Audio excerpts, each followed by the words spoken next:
Parlons maintenant des handicaps mentaux et cognitifs, la protection et insertion au milieu du travail. Les handicaps mentaux et cognitifs affectent les capacités intellectuelles et ou les fonctions cognitives d'une personne. Ils peuvent rendre l'apprentissage, la gestion de l'information et la réalisation de certaines tâches complexes plus difficiles. Ces handicaps varient en intensité et peuvent toucher différentes fonctions comme la mémoire, la concentration, le langage ou encore le raisonnement.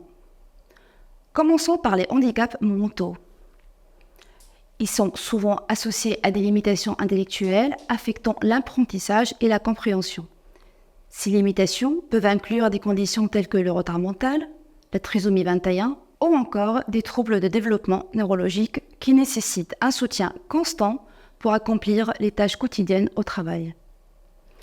En effet, plusieurs dizaines de millions de personnes seraient porteuses d'une trisomie 21 dans le monde, parmi lesquelles plus de 50 000 en France, entre enfants et adultes.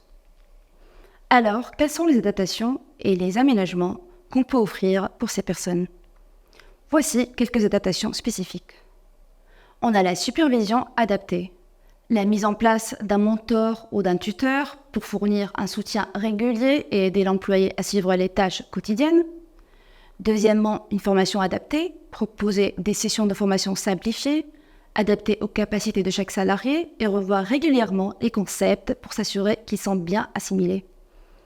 On a la flexibilité des horaires. Ça peut être mis en place pour permettre aux salariés de mieux gérer leurs responsabilités tout en s'adaptant à leur rythme de travail.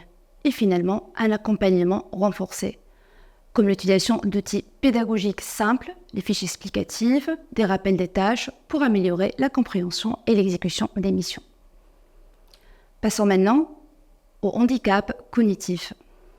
En effet, les handicaps cognitifs concernent des troubles spécifiques qui affectent des fonctions cérébrales supérieures telles que la mémoire, la concentration, le traitement de l'information, le raisonnement et le langage.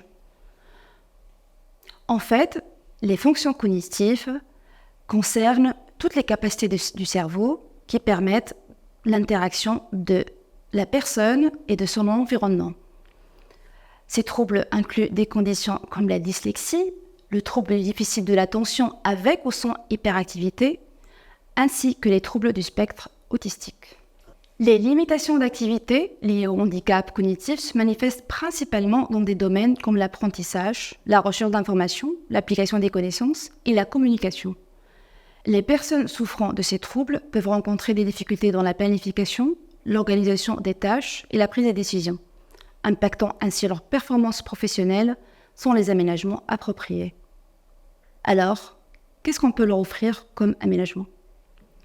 Voici quelques exemples. Des supports visuels et simplification des instructions, comme l'utilisation des supports visuels style diagramme, fiches explicatives, pour rendre les tâches plus compréhensibles.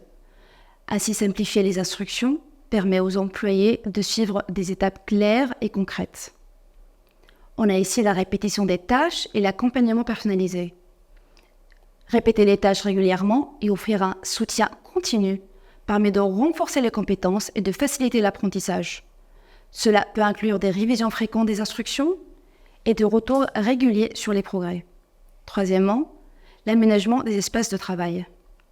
Aménager des espaces calmes, éloignés des distractions pour améliorer les concentrations et éviter la surcharge sensorielle, notamment pour les employés atteints de TDAH ou de troubles du spectre autistique. On peut aussi offrir la flexibilité des horaires qui permettra aux salariés de mieux gérer leurs responsabilités tout en s'adaptant à leur rythme de travail. Et finalement, les technologies assistives. La mise en place de logiciels de soutien cognitif permettent d'organiser les tâches et de rappeler les étapes à suivre. Vous trouverez ci-dessous une vidéo récapitulative « Qu'est-ce que le handicap mental ?»